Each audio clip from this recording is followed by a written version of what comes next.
If I was to ask you, how are you doing? That immediately suggests that you're doing, doesn't it? And I'm going to ask you, what's the first thing that came into your head? Are you busy? There's no judgment on that part, but so many of us wear that badge of busyness as a badge of honor, don't we? We're almost conditioned that we have to be productive.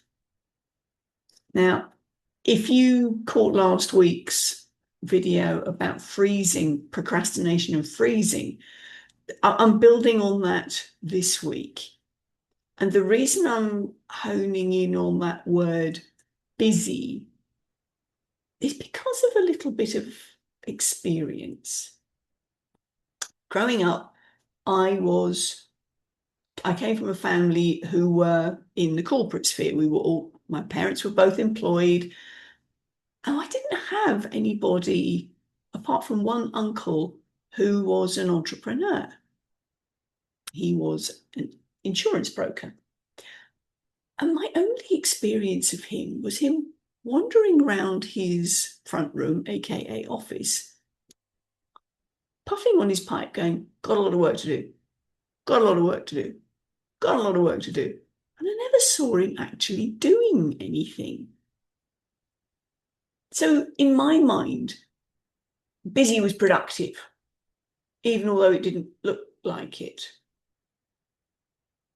Fast forward a few years now, and I am an entrepreneur, and that busyness, golly, I can relate to it. Building on last week's freeze thing. Oh, here's another bit of a vulnerable share. I will go into busy mode, particularly if there's something that I know would improve my business, would get me more visible, because there's that risk of when you put yourself out there, there's that risk of rejection.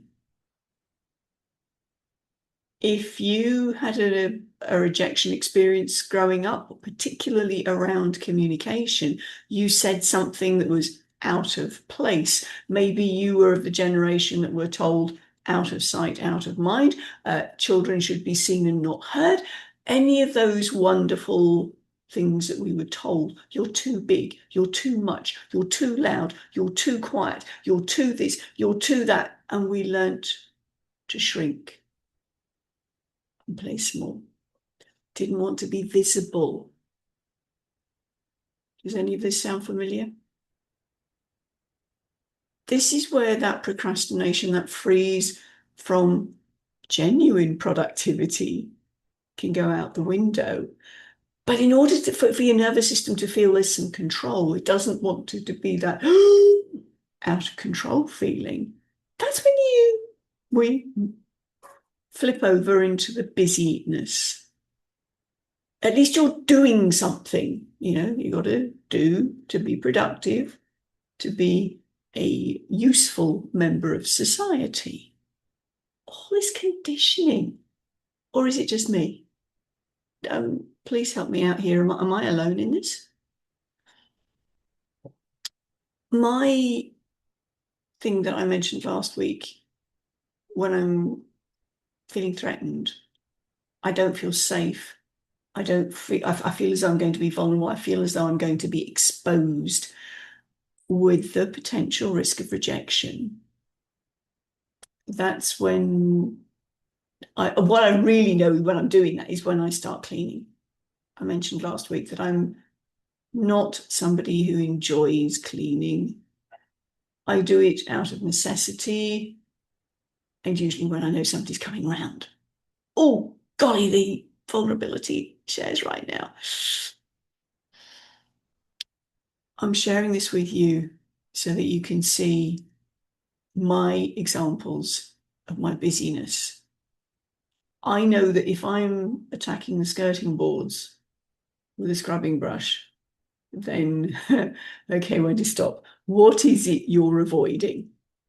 What is it that there's something that you're not doing that would improve your business, that would improve your visibility? How's the writing going on the next book? Uh, oh, is that what we're doing? We're having a busy time to avoid the vulnerability time.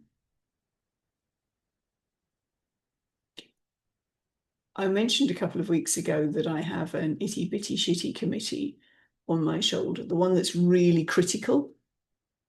And on the other side, I often have a playful one which goes, you know what's going on here, don't you? It's not critical, it's playing with me and pointing out, yeah, this is what's going on. Is this really going to help, or are you just being busy for the sake of it? So, my invitation to you this week is to look at what it is that you are being busy with. Think about, what am I trying to avoid? Now, social media can be seen as productive. It can also be, if you're actually creating it, it can be a source of anxiety.